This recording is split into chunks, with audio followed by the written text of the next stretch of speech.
I am Feel It. And I am Fix It. And we talk about life. And stuff and things. With the occasional rant. Which you will have no problem doing.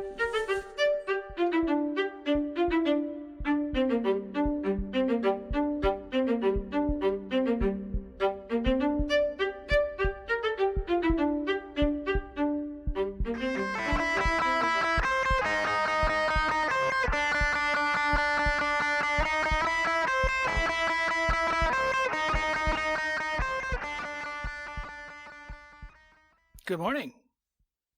Good afternoon, good evening, good night. Whatever it is, where you are, we hope you're having a good one. Yes, absolutely. Yes. Yes. So. Afternoon for us. It is. Sunny. It is a. Warmer than it has been. Yes, yeah. Oh, yeah. The snow is gone. Replaced with schmutz. Ookie. It's a very smooshy, kind of muddy. Don't worry. Wet. It'll be back. We know. Yeah, it's supposed to rain a couple of days and then start snowing again. That's how it is. It's fine. Yeah, it's winter in Michigan. It's winter in Michigan. Kind of what you expect. Yes. Yeah, very much so. Like that fake out winter to make you feel comfortable before it comes back. I don't know. Yeah, well, you've got pre-winter and, false winter and premature winter, kind of winter. There's many stages. As you say, which is so interesting for spooky season and fall and all that, you go by the calendar, right? But winter, nobody goes by the calendar. Nah, you can't. Except maybe you. You can't. Well, it's because I don't really, I think the snow can be absolutely gorgeous. And, I mean, it's like everything's got that blanket of snow and it's kind of dark out and it's snowing and the snow's coming through the lights and whatnot. It's a Christmas card. It's gorgeous. Oh, it's beautiful. Snow globe. You can live in a snow globe. And then it's like, okay, we got 8 inches of snow in the driveway. Now I'm going to go move that. And then there's the back deck and the front steps and the sidewalk. And then there's the neighbor's place and the other neighbor. And then the neighbor a couple houses down. And then, oh, look, he's shoveling. Oh, I can't make him just do that. So I go over there and help him. It's like, and then, I'm half frozen and I just spent $10 in gas. And I just, it's like, oh. And I have another dent in the snowblower. It's like I don't like winter. Winter sucks. I gathered. I mean, it's gorgeous, and it's kind of nice to kick back and turn on have Christmas movies on and look out the window at the snow. Which we will when we're done with this. Yeah. That'd be nice. Yeah. Yep. It's a nice time of year. It just when you're not into snow sports. It has a lot less appeal. Fair. I get if you're into skiing and snowboarding and, snowmobiles, which I knew a lot of people that were avid snowmobilers over the years. And they loved it. They couldn't wait. As soon as the leaves start changing color, they start tuning their snowmobile to have it ready. So it's the first time that there's more than a couple inches of snow, they're on it. That ain't me. They're fun. I think they're a blast. Like once a year. And after that, I'm like... Done. That's not something that was fun. Own. That was a blast. Okay. Yep. But yes, in the Christmas season, right? It's okay to say that. Yeah, we're well into... Yeah, we are well into December, so yes. That's Christmas season. I was going back and forth today. And I hadn't, this is something we haven't talked about. We like to spring things on each other every once in a while. Sure. Yeah. I've been doing that more lately. So I said I have a topic. Mm-hmm. And then I had an idea. So we'll do the topic first. And then by the end, I'll talk about the idea. Fair? Sure. Fair. Okay. So in the vein of Christmas season, I thought we'd talk about a little bit Christmas themed. It's going to be Christmas themed. So yesterday we went to go see for King of Country's A Little Drummer Boy in the theater. Now I understand that was, I believe, at least a year old. I believe. Sure, which would make sense. I didn't look up how old it is, but it was a limited release in the theater. Yep. Which was actually pretty cool. It was. It was. We never did anything like that, but that was pretty cool. No. Our oldest daughter wanted to go. Mhm. She paid for us to go. It was very sweet of her. Yes, it was. But there was, I don't know, a dozen other people or more in there. Yeah. We all kind of treated it like a concert, singing Mhm. along. Yeah, singing along, clapping. Again, the applause. I mean, I get at a concert because the performers typically feed off of the audience. It's like it's a back and forth, but it's a theater. It's they can't hear you. I get the singing along and having a good time, but the clap. I mean, I guess it kind of comes natural in the middle of a performance. But it's just, to me, that was just a little bit weird. A little strange. Like I said, at least a year old. Yeah. Yeah, one would think. It would probably be like last year's concert. At least. Yeah. Yeah. Again, didn't look it up, but it was kind of nice. Mm-hmm. That was the theater attached to a mall, inside of a mall. Mm-hmm. Walked the mall a little bit, not really. Yeah, but then you saw that sign, and I don't even remember what it said now. Something like, be thankful today. Today I choose to be thankful. Today I choose to be thankful. Yes. And you made a comment about that. Like that's a tough one. Yeah, I did. It's like that. That's a hard one. Like that can be. That can be a rough one. But it sure can. It changes your attitude. I mean, well, for me, I say to myself a lot.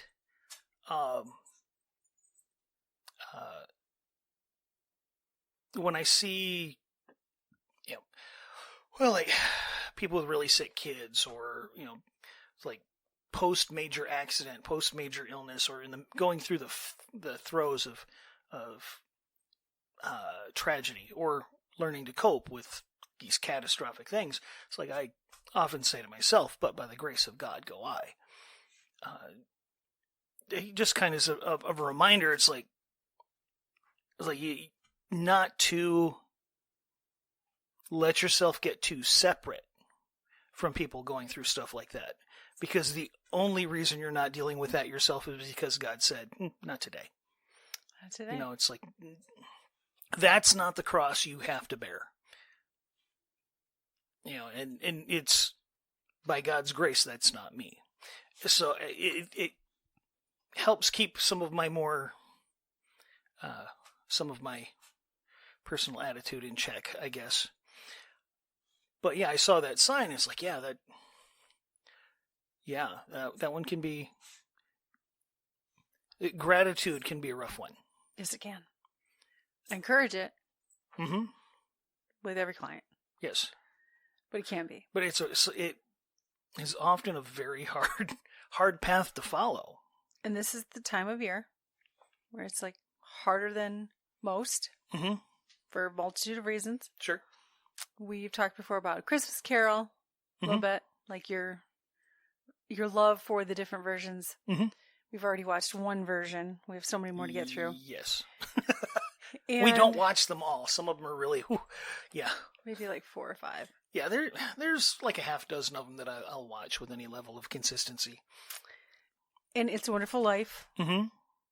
And kind of on that vein of being grateful for what you have. Mm-hmm. You don't know until it's gone. Love that movie. I've met so many people that have never seen it all the way through, which just blows my mind. How? And they're adults. How? How did you not? How do you not know? How do you not know? No. Especially people my age. Yeah, but no, go watch it. If you haven't watched it, and you can, pause this and go watch it, and then come back. I'm just saying. But it is gratitude mm-hmm. when it's a hard time of year to have it in your life, let alone try to spread that joy and that belief in the fact that gratitude makes a difference. Mm-hmm. Or even no understanding what in your life to be grateful for. Yes. Well,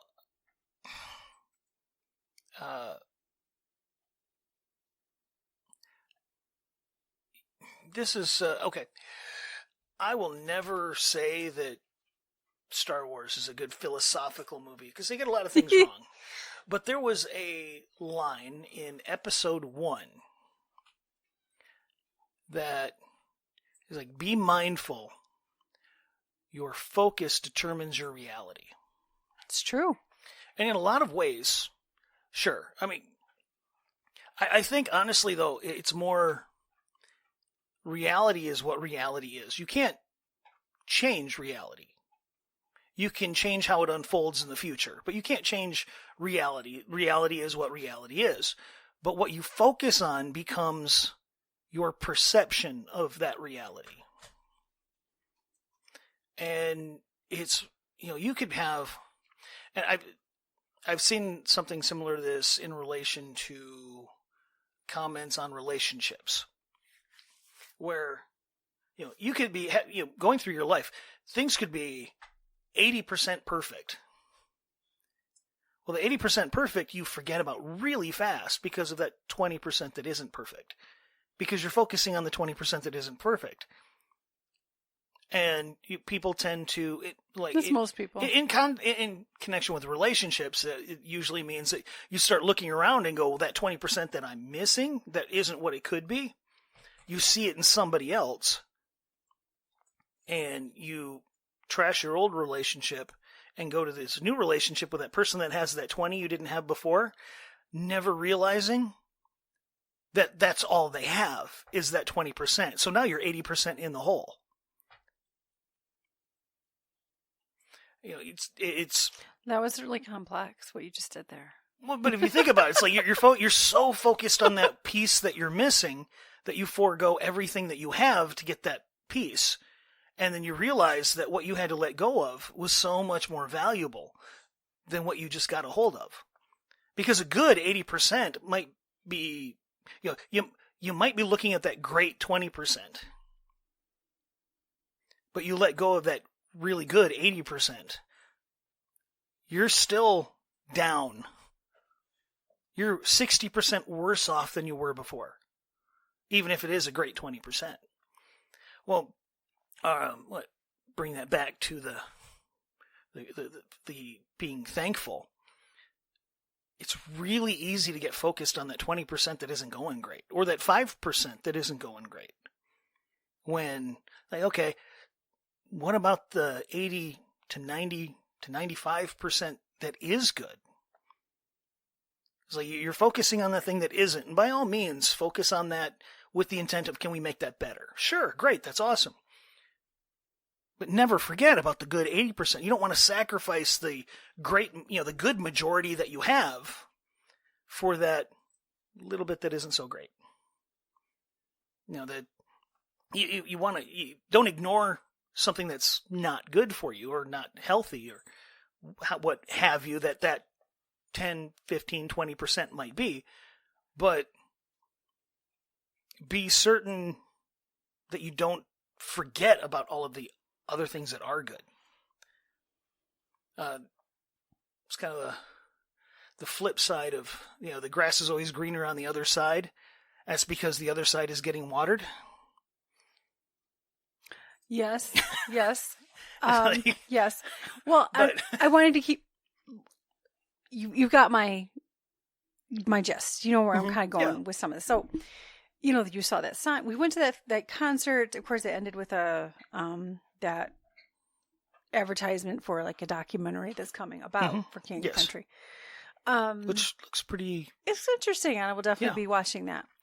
And then, we went and we saw that sign. I'm just looking around. It's just busy, busy, busy. Christmas. There's extra kiosks, all kinds of extra things in your some face. Some doodads and things out there. Yeah. The gluttony of Christmas kind of in your face. Yes. Which is not something I have really dealt with in years. Like I typically avoid, other than grocery shopping. Yes. Long before COVID, I really got into deliver at home. It's already wrapped. Sort of. No, that's not what we've ever done. It's a pile of Amazon boxes under the tree. They wouldn't care. But kind of just the things crossed my mind, and we were talking about trying to figure out a topic, and I thought, okay, let's toss it all together here. Thanksgiving starts with this season of like the big holidays, right? The big family get-togethers, the gluttony, we're gonna say, because it really, unfortunately, is more vain than not. Yeah. Not it's not It's not what it is. It's not even what it's supposed to be. Christmas is literally to celebrate the birth of Jesus Christ, as a Lord and Savior. And yes, the world has taken it and turned it into other things, and other cultures have wrapped other things up within that season. Sure. Yes, I mean, like, yep, okay, but that's what Christmas was. And I know you'll have the people say, "Oh, that wasn't even when he was born." Nah, nah, nah. Whatever. This is Sure. when we celebrate it, Yes. right? Okay. So it kind of crossed my mind. There's like your favorites being a Christmas Carol, and the various versions of it. A Christmas Story is a fun movie too, but I almost said it, and I was like, that's not right. that's not right. But A Christmas Carol. That's a cute movie too. And then I like It's a Wonderful Life. I'm a big fan. You are also a big fan. It hits me different, but yeah. I grew up watching that. My mother loved that movie. I grew up with the black and white version. Yes. And I don't know if you remember that it was such a big deal the year that we bought her the anniversary edition that was in color. And man, that was a long time ago. I don't know when that was, but that was a gift that we got her. Yes. She loved that. I don't know where that went, but anyway. Hard to say. Hard to say. I believe it was a VHS tape? Yes. Yeah, that's how old that was. But I say that to say those two movies, if you're not familiar, I mean, they are kind of in that same vein of appreciating the things you don't normally appreciate, and Christmas brings that out within us. Yes. And for as much in my line of work as I hear more about the sadness and the grief and the heaviness that comes with holidays, there is also that we can bring ourselves to stop and take the moment, take the pause to remember our loved ones, believe in Jesus, have a conversation with him, give more. There's a lot. Don't feel like pressure to like be all smiley and wonderful the entire time. But there's a joy that can come in this time of year that is very specific. Yeah, well, and a lot of people, like, they see all these people smiling, and I just don't feel that. It's like, do you know how many of them are feeling the same thing that you are? They don't feel that. They're, in a manner of speaking, they're trying to be a gift to other people by smiling when they don't feel like smiling. You know, and just because you don't have the strength to give that gift right now, that's fine. But don't think you got to go through it alone. You know, it's, it's like we talked about last time, and we talked about before. This time of year, you have a lot of reminders of all of the people that are gone, all of the things that are gone, all of those,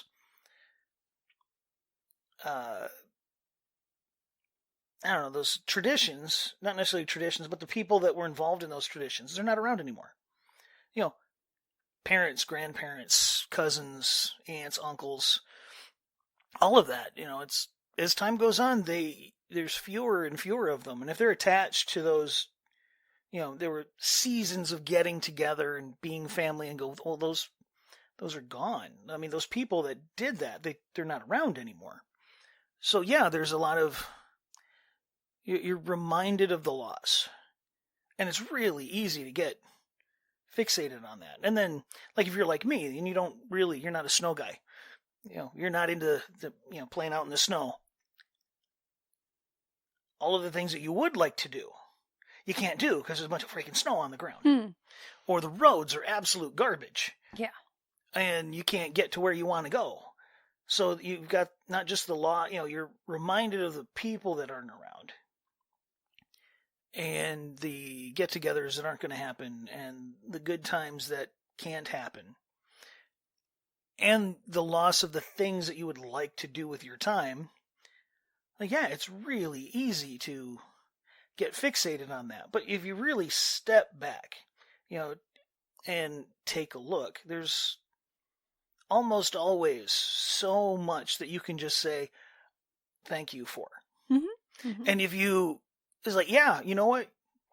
Be thankful for the memories that you have and the opportunities you had. Every single one of those people that are gone. In my case, like my grandparents and your parents, Yes. And my aunts and uncles. It's like, I can mourn their loss and at the same time be grateful that they were in my life in the first place. Mm-hmm. Absolutely. And focus on those memories and remember what they meant at the time. And how they, be thankful that it was even a possibility. Because how many people out there can't say that they've ever had that gigantic family get together? I mean, this is one of those, this is older generation. You don't see much of it anymore. But my mom was one of 10 kids. She had 2 brothers and 7 sisters. And I don't think, if my mom's memory is correct, which I have no doubt that it is, the only time that all 10 of them were together in a room at the same time was my grandmother's funeral. Mm. Because there was 30 years between them. Yeah, I want to say it was like 30 years between the youngest and the oldest. Which was, my mom was the youngest. 26 years, I believe it was. It was like 30 years. I mean, it was a long time. But there was family get-togethers where there was 7 of them and their husbands and wives and kids and just a huge house full and this gigantic thing in this house that really wasn't big enough for all of that. And, the big tree in the corner and all of the crappy little presents all over the place and the sometimes somewhat funky food sometimes. But how many people didn't have that? And they're formative memories. And yes, you can miss the fact that those, almost all of those people are gone. I mean, they're just not around. I mean, they've passed on, or they moved cross country, or whatever. But even in the fact that I can sit here and kind of mourn their passing, I can still focus on the fact that they existed at all, and those memories exist, and I remember them. Even if some of them are kind of vague. Because I was little. I mean, let's be fair. But if you change your focus, a lot of times emotions aren't causal; they're an effect. Yes, they're a response, and they're often a response to what you're thinking about. They are a response. Yes, well, however they're triggered. I mean, sometimes it's not conscious thought. To be fair, however, what you consciously think about affects your mood just as much as anything else. Possibly more so because you're, active in your intent. And I try to do that. I mean, I catch myself getting kind of, and I have to remember, it's like, it's like, no, things are good. Things are, I mean, could they be better? Sure. Whose life couldn't be a little bit better than it is right now? I don't care who you are. Things are good. Things are good. I mean, the girls are healthy. Yes. You're healthy. I am. I'm doing really well. Believe it or not. Mostly. I mean, some days it doesn't feel like it. There's those quibbles, of course. There's those nagging little things. But we're working on some stuff. Yeah, but we're working on some stuff. But I mean, yeah, there's and praise God that I am able to afford things. Sure. That I wasn't before. So. But if you focus on the things you're missing, you're gonna miss out on all of the things that you actually do have. Mm-hmm. And it's true. Like I said, that's when I saw that sign. It's like, yeah, that for me can be a big struggle. I say it's my job, but it's not my job. It's who I am is what makes me good at my job. But my job is finding the things that are wrong. That's my job. I'm good at my job because I'm wired that way anyway. I look for the things that aren't right that could be. So it's very easy for me to get hung up on the things that aren't right. I have to be very, it's not my nature and instinct to focus on the things that are going good. Again, it's what makes me good at my job. My job is fixing things. You don't fix things that are fine. If it's fine, you don't touch it. You leave it the heck alone. You only work on the things that are messed up. So my job is to focus on the messed up. And again, and what's funny is we're always talking about finding and trying to hire or promote from within in the internship, finding people that have the nature of a maintenance guy. And even if they have no ability, there's a nature. You can't change the nature of somebody. You can't retrain somebody's nature. We can teach you all the tools and skills and all that, but we can't change your nature. We can teach anybody to look for this stuff, but if you're only focusing on the good stuff, you're never going to find the bad stuff to fix it. That's why you don't find a lot of super chipper, happy, like massive. You know those people. We know those people that are just so happy and I met a few. Yeah, that are just they tend to make lousy mechanics. Well, sure. And it's like it just is. But I appreciate that. Yeah, I appreciate a little rabbit trail there. I do appreciate your explanation. But yes. But so, and I'm not saying I need to focus more to sort of change my nature.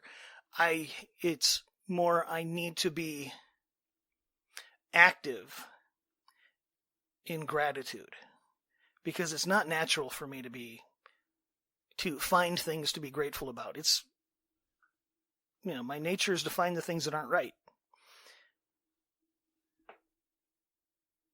So for me, it's, I have to choose to be thankful, which is why I said that sign right there, that one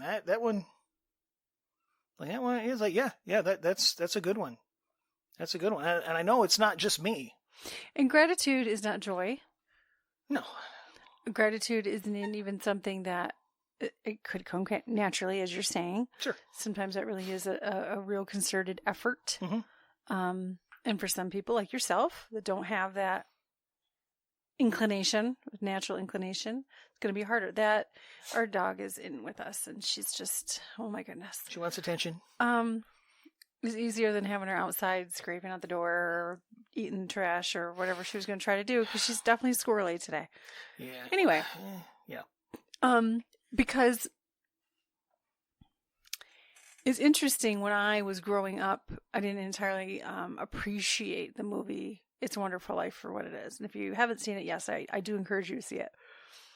It's a little long, especially like an uncut version. Well, a TV version with commercials is a little longer, and it doesn't have all the scenes. But no, and it's I think I tear up pretty much every time. There's at least some of me, like it might not be like tears down the face, but it's the meaning of that he gave up. Spoiler alert. He gave up perpetually throughout his life, adult life at least, but yet no, they do allude to his childhood as well, where he lost. He saved his brother. He's a selfless person. He sacrifices. But the majority of it is focused on his adult life, where he perpetually sacrificed. He sacrificed everything all the time for everyone else, and literally like the town.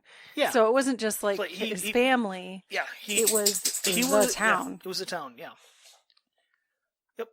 I couldn't imagine loving a town that much. Anyway, it wasn't the town. It was the people. It was the people, and it was his genuine love for people. Yeah. Well, and it was not just people it was people in the abstract. It wasn't like specific people. It was the concept of people. Well, that he was he knew it's like for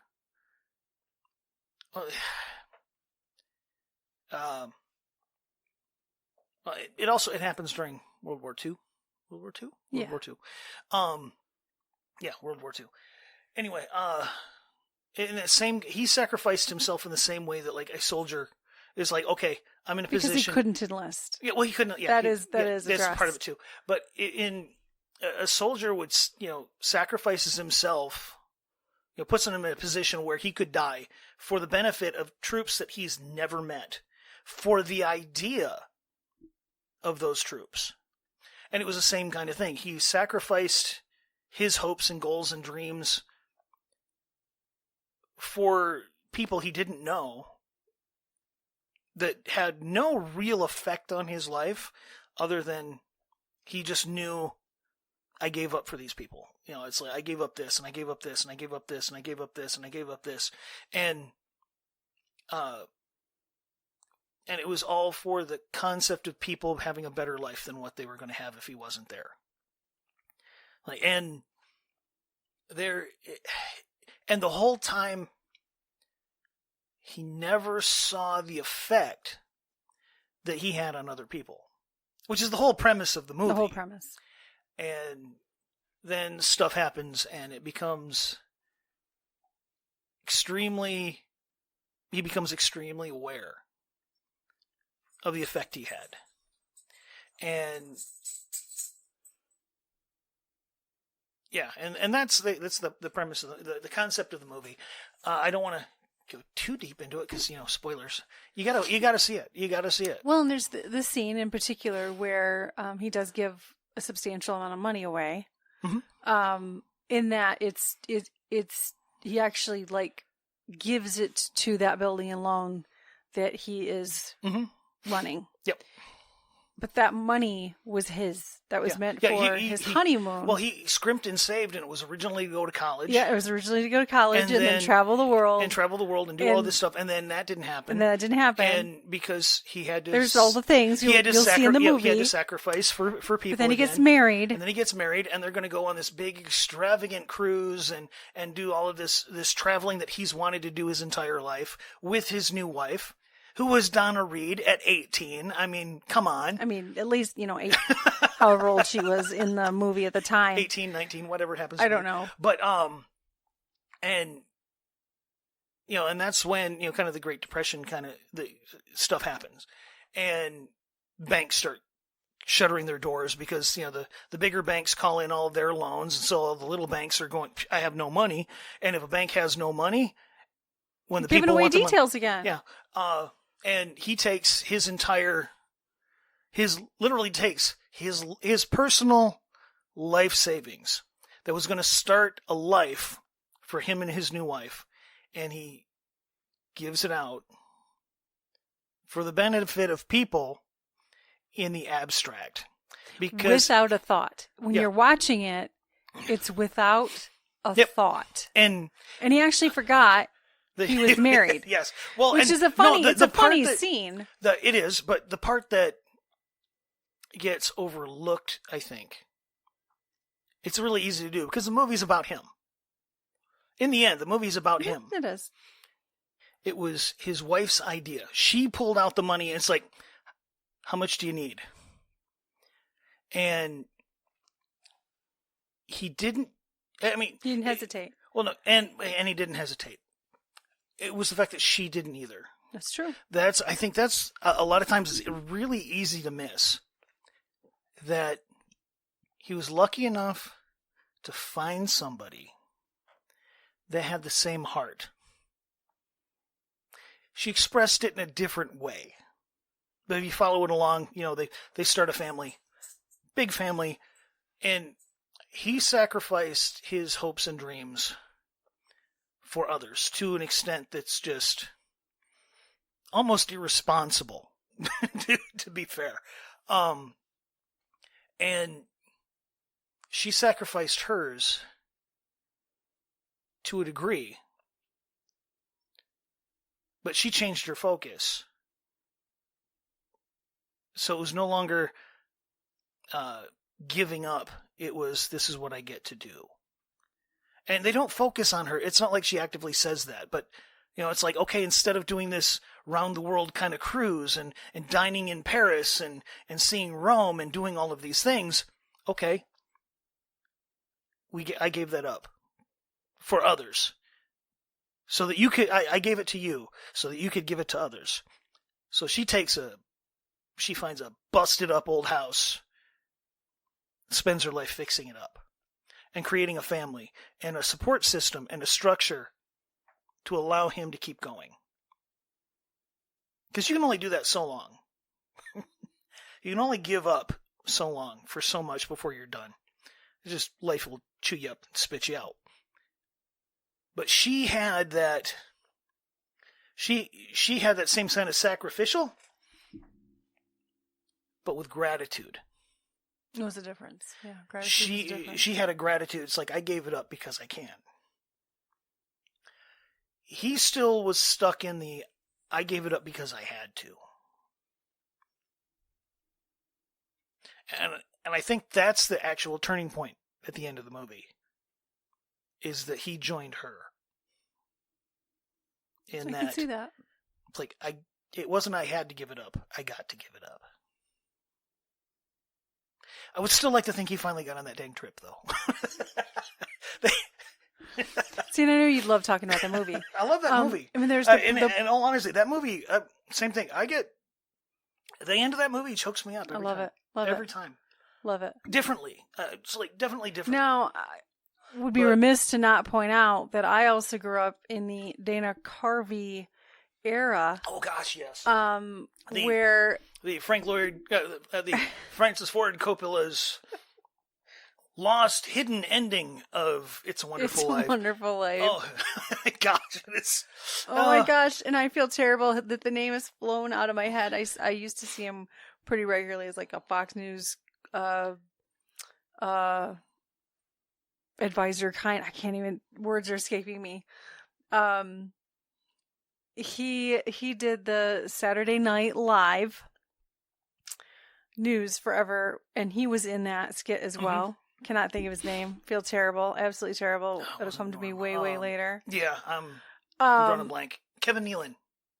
No. Was it Kevin Nealon? No. No, that's not who I was thinking of. Oh. Because I think he's there too. You're going to make me look it up right here while we're on, aren't you? Phil Hartman was there. He played the uncle. Yeah, Phil Hartman was in there. Yep. Oh, you're talking about the guy that played the old dude. No. No? Oh, okay. No. It's okay. Keep talking. Anyway, we grew up in that era, right? Where they had that hilarious, Lost ending that was hosted by William Shatner. We'll never forget. Oh, yeah. And, how Potter should have been treated. Yep. And it was hysterical. Yeah, it is freaking funny. But it's like you got to watch the movie before you watch that, yeah. Watch the movie. Yes. Then you would actually understand. That is going to bug the crap out of me that I'm not going to be able to think of his name. Oh my gosh. Yeah, we'll have to come back to it at another point. Anyway, he's a comedian. Whatever. It bothers me when I mess things up. Which I'll get to something else I messed up now that you remind me. I'll get to that later. But anyway, and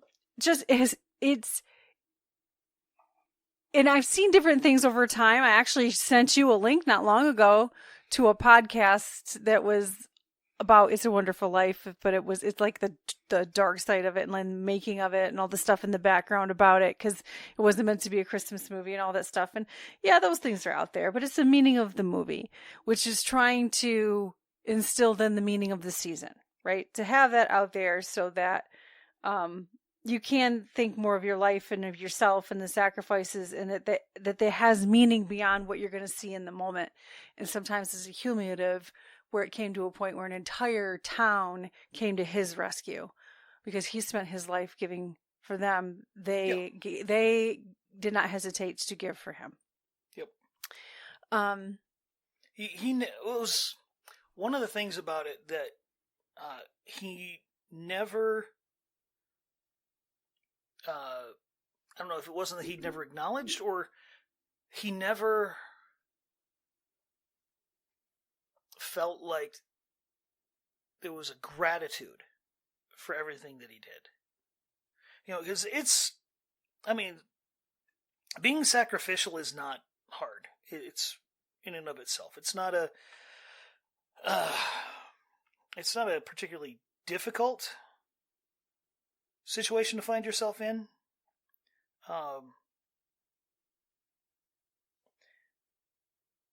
But at the same time, it's easy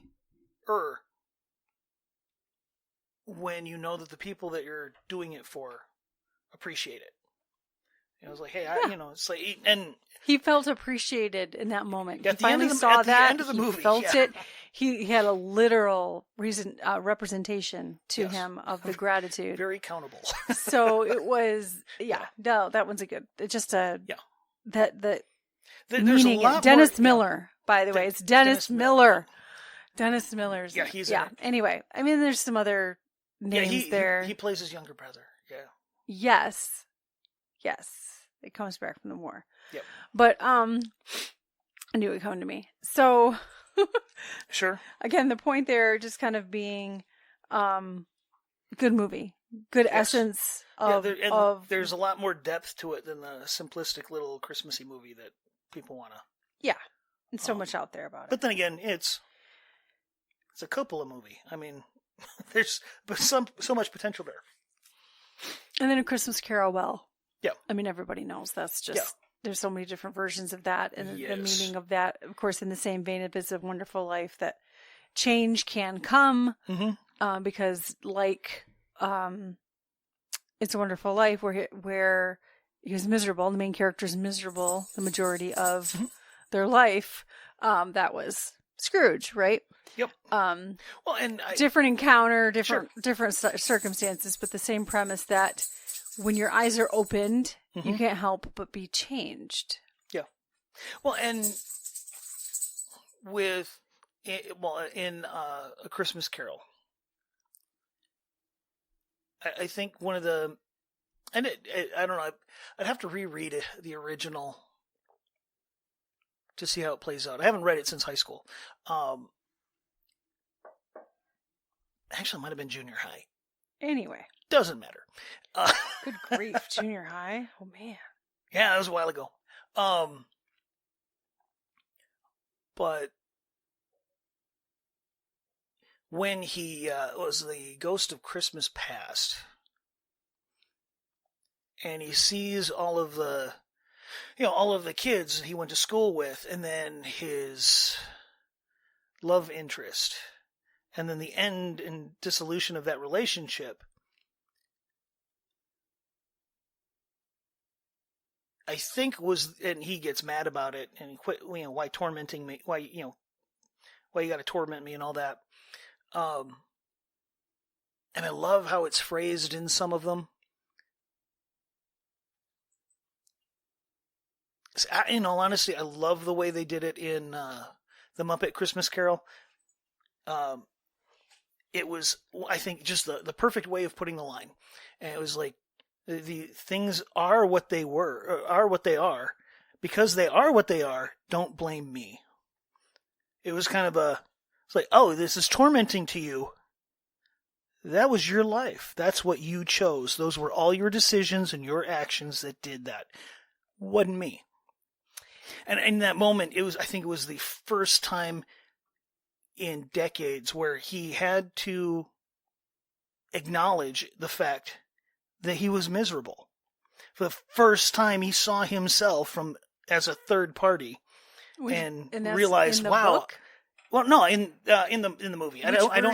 You don't remember? Well, and kind of all of them. He loses his crap. Like the George C. Scott, he takes the hat, the candle snuffer, and shoves it on the, squishes the ghost, puts her light out with it. Same thing in the animated one with rubber face guy, Jim Carrey. Never watched that one. It's actually pretty. They did a really You've good. watched that one with the kids, but Yes. I've never watched it. And actually, That our one's youngest, actually- our youngest thought it was incredibly scary. Oh yeah, they did a really good And job did of not making it watch freaky. Yeah, they made it really freaky. I think the Patrick Stewart one too. He takes he's mad, he's angry, and he takes it out on the ghost, and basically tries to snuff out the ghost. But it's like he was more or less an even-keeled, just kind of cruel-hearted, cold, calloused individual, and facing his own past, it's like, oh, I was smiling and happy and joyful for a period of time, and I had this wonderful woman in my life, and I pushed her away for money. The Patrick Stewart version has a line that's the best. When he's walking away from, or she's walking away from him when they split up. Mm-hmm. May you be happy with the life you've chosen. Mm-hmm. They use that line in Scrooge, too. Because that is, in essence, he chose to Mhm. let her go and pursue money Yep. and career and stature. Mhm. The whole layout within that scene, within the Patrick Stewart version, my all-time favorite, is It's really it's kind of, it gets you in the heart when you think about it, like the way that she presents the idea that, but I was poor, I've been poor, it hasn't changed. Would you love me now? yeah. Would you love me now? Would you seek me out if we it's met like, now? If we met now, would you? And he couldn't say yes, and he was. I love. It's like it. Again, I don't remember if all of that, the dialogue is exactly like that in the original text, which it very well could be because they're all kind of very similar. But, it's like she was like, would you seek out this a penniless girl like me who can bring nothing financial to the marriage? Would you seek me out now? And his response is, "What, you don't think I would?" And it's like, man, No, absolutely not. And she's like, that is, it's like, what a terrible, typical answer from you. I'm paraphrasing. It's like, it was a great scene. It's like, really gets you in the heart, though. Yeah, it that's does. when he turned. It wasn't before that. Before that, yeah, he was seeking the money, he was seeking the stature. But when he lost her, and he lost her because of what he was seeking, and he had to watch, and now then he had to watch it from the he knows where outside. he's at. It's like, yeah, I got all this money and all that, but I'm lonely and I'm miserable. It's like, I think he really had to, see the fact that that's what you gave up. That's what you gave up. It's like as he's yelling to himself, go stop her. Go, yeah. Go after her. Go after her. And that's when he ends up back at his home, and he's just angry, and he tries to snuff out this angel, or confronts the angel, and effectively is like, these are the things that were because of what you made them. Don't blame me. My all-time favorite scene, favorite version, really hits home. That's when he really turned and became Scrooge, I believe. Yeah. Where, losing love, losing yeah. light in your life. Choosing it. Actively choose. He didn't lose it. Choosing. He chose. Well, you say he lost it, but he actively chose to let it walk away. He let could her have walk away. He could have stood up. Yes. And went after her. And it's like, no. What? No. No. He could have said, no, you know what? Yeah, all that's important. All that stuff is important, but it's not as important. Now I'm going to bring it around a second as a therapist. But I think that's the moment. Oh, it's like, I can agree. Go ahead. I can agree wholeheartedly that you can, that when she walked away and he didn't go after her, that was the time she was walking away. And he had the opportunity right there to choose to keep following the path that he was on, wholeheartedly and unabashedly, or he could go after her. And that's when he actively chose. All that other time he was just kind of following the money and letting her follow along. And she's like, okay. This is getting old when we get married. This is getting old. Choose. That's when he actively chose. in that moment, that is the point where he actively chose to become Scrooge. And then, Scrooge, adjective, not Scrooge, proper noun. But, and I think when the ghost threw it back in his face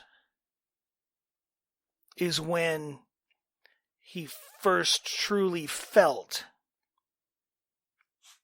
what that price was. Yes, and you got to see it. You got to watch the other side of it. Mm-hmm.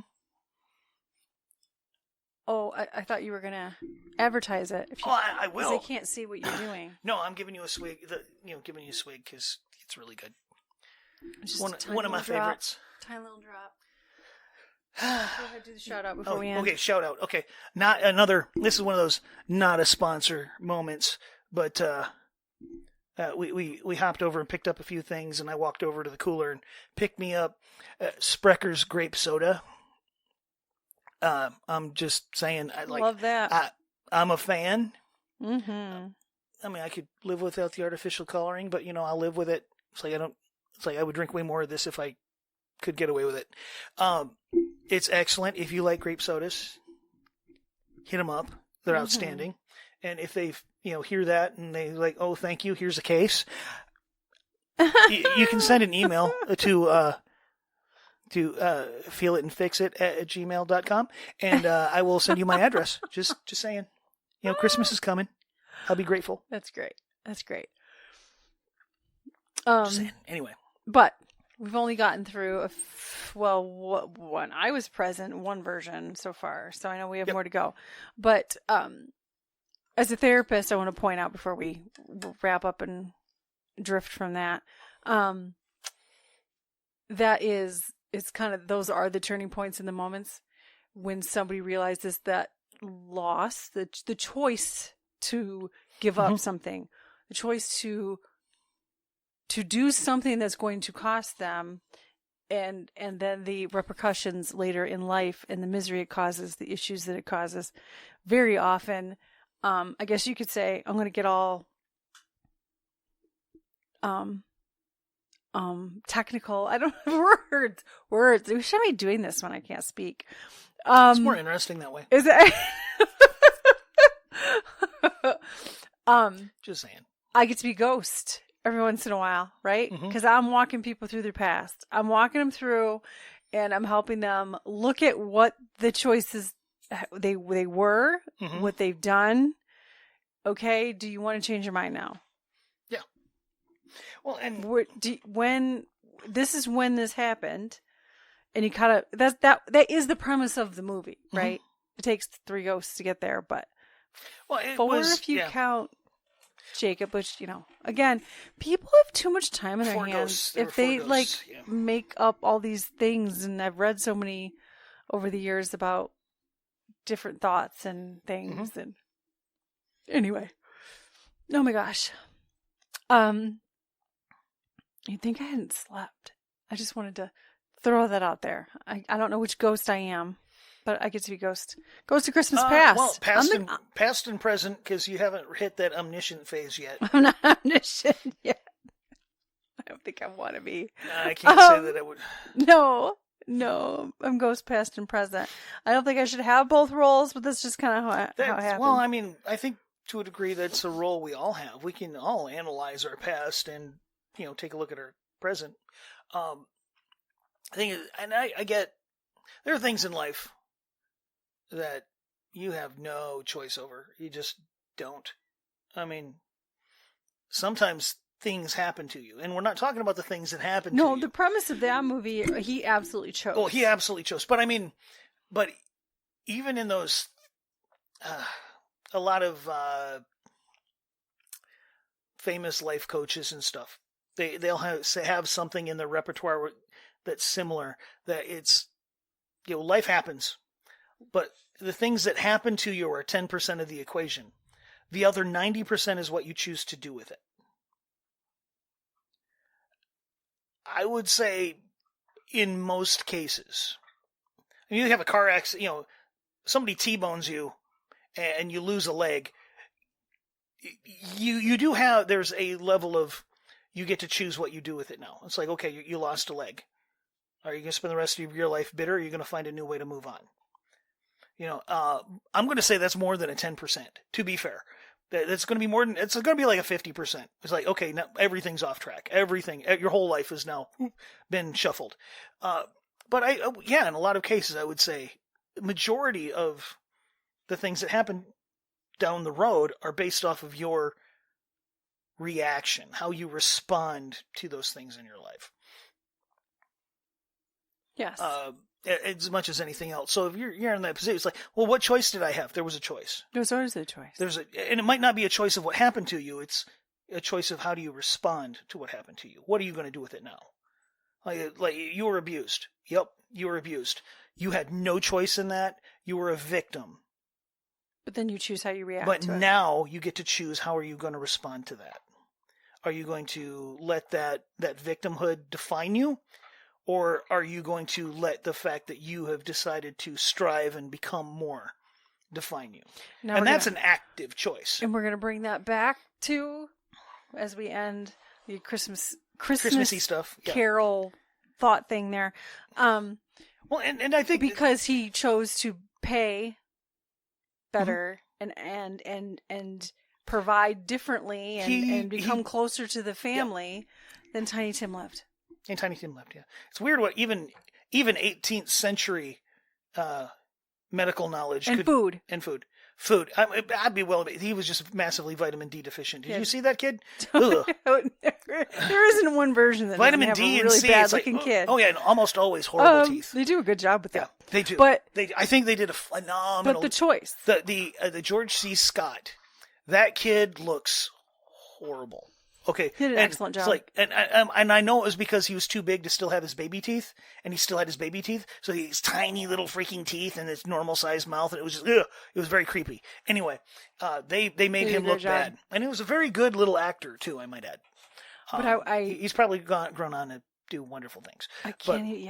That's but I mean, movie. But even like kind of what that response, some of that response can be gratitude that you survived. Absolutely. And gratitude that you get to now choose. How are you going to move on? Not that you're not scarred, you're scarred, but there can be gratitude. So I survived. And now I can use what I learned to make sure somebody else doesn't have to go through what I went through. You can have gratitude in that. Well, and it carried on, right? The premise at the end of even that movie was that it would carry on. Yeah, and it's his name would become something anonymous with generosity and love and caring.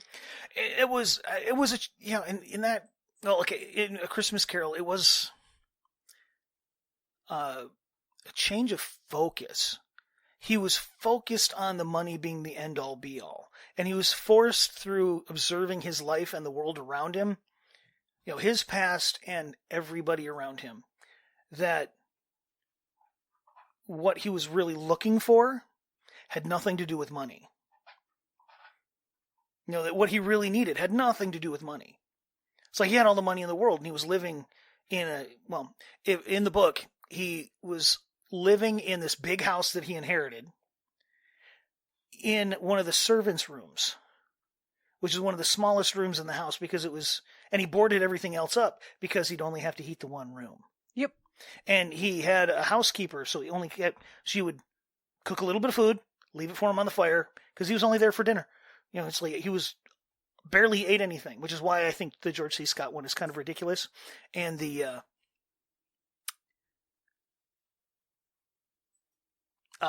Frasier, his name is escaping me. He did a version of it. Kelsey Grammer? Kelsey Grammer, thank you. I did not know that. Yeah, he did one. Oh, wait. Did we watch it? Yeah, we watched that. Yeah, we watched it like last year. The way that they described how Scrooge eats, which is very vague in the book, or the original story, was he would be a bone-skinny, scrawny little creepy bugger. So Patrick Stewart is not a tiny guy, but he doesn't have a large frame. So he pulled it off. They put him in those little skinny suits, and perfect. I mean, he looked the part. But he was tired. He liked cold because cold was cheap. Mm-hmm. He didn't eat. He ate enough to stay alive and but nothing that he had was tasty. It was always just, imagine living on oatmeal. I mean, just unflavored, just oatmeal. That was kind of the way it was cheap. He didn't even enjoy his own life. And he was so oblivious to it. And then when it was all over, he opened up the rest of his house. And he invited people in. And he enjoyed life. And like the Patrick Stewart one, I think is one of, I think it's like one of the last shots when the voiceover of his nephew is talking about how if let it be said of Scrooge that he knew how to keep Christmas well.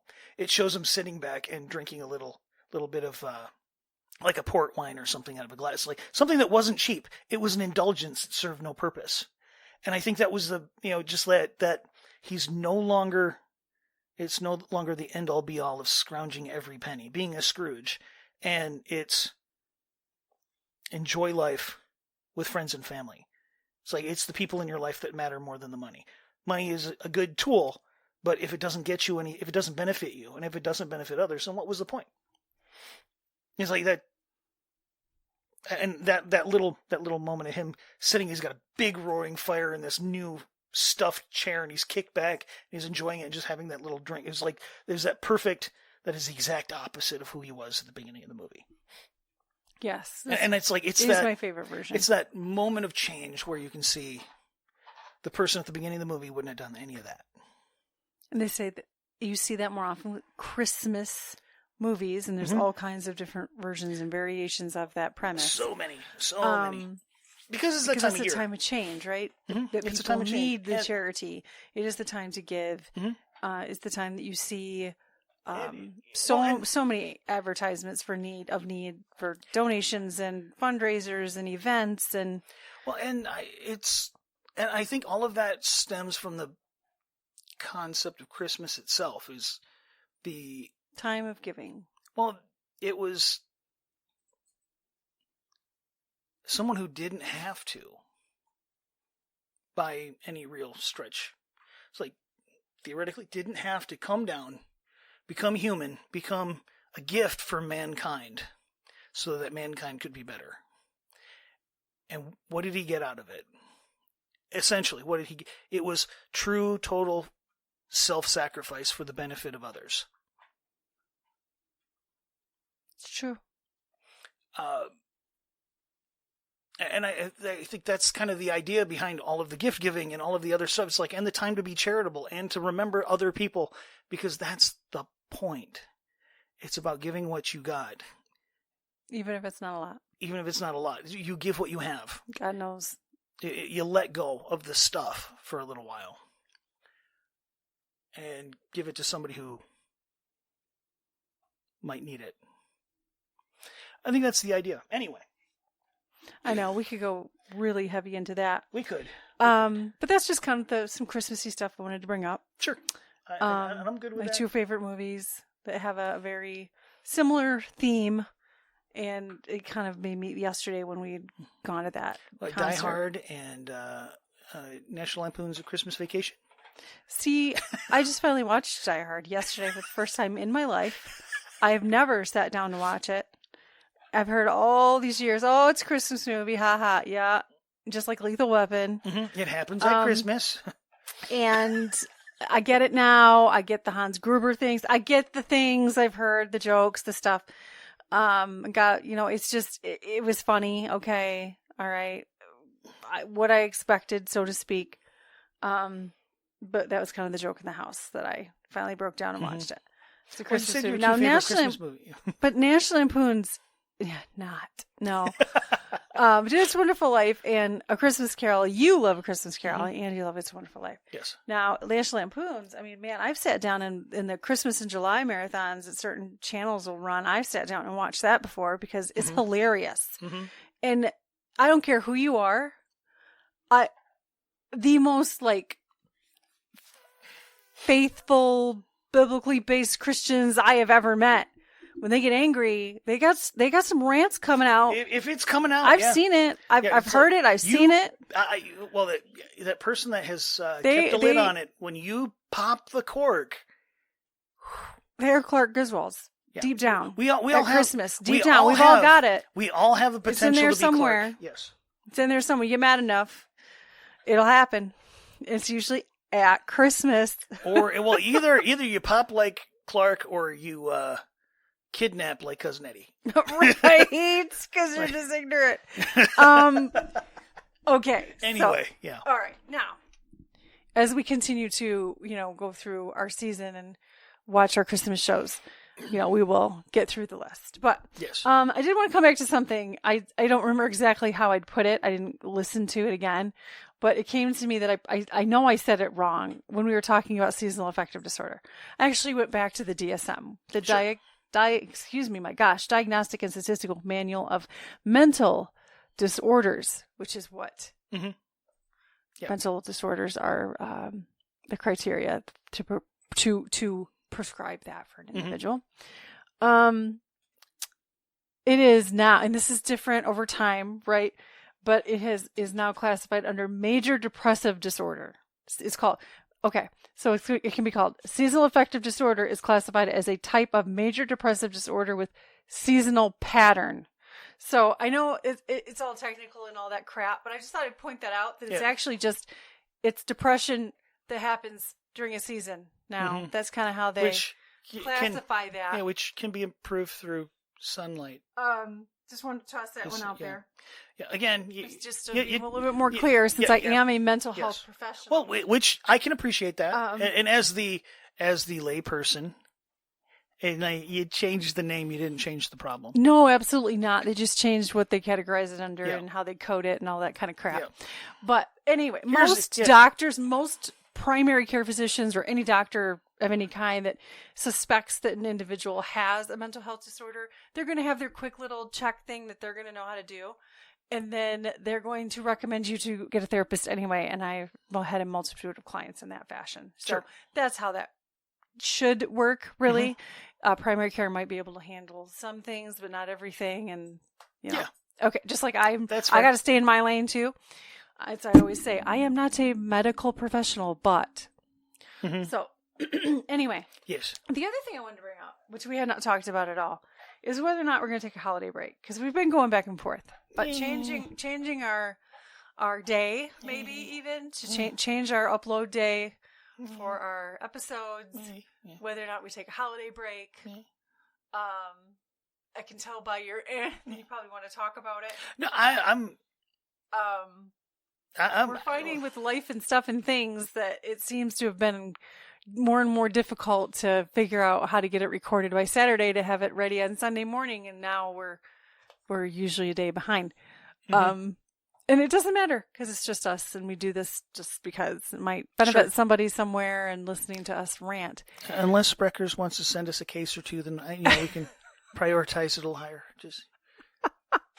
Or Chick-fil-A. Or like Royal Enfield. So maybe if nothing else, our episode day upload day will change. I guess this is the notice of that. It might not be Sundays. Maybe it's going to start becoming Mondays. Maybe we will. We could talk more about that. Yeah, we can. I don't know if I don't plan on taking the time off unless you want to. Yeah. I know it's not uncommon for people to. Okay, here's not record. Well, no, it's not uncommon. A few years, or a few weeks of the year. Well, this is true, but at the same time, we have conversations kind of along these lines fairly often. The only difference is we decided to hit record. Yeah, we're so not recording. We could just go, hold it, stop, pause, let's go in there and hit record. We could do that. You wouldn't want to hear some of that Christmas stuff. carols. But throwing that out there.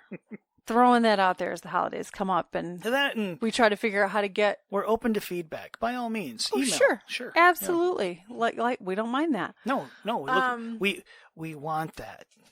As we make plans to go see family out of town, and sometimes those things aren't planned super in advance. That will then take up a time that we would have recorded.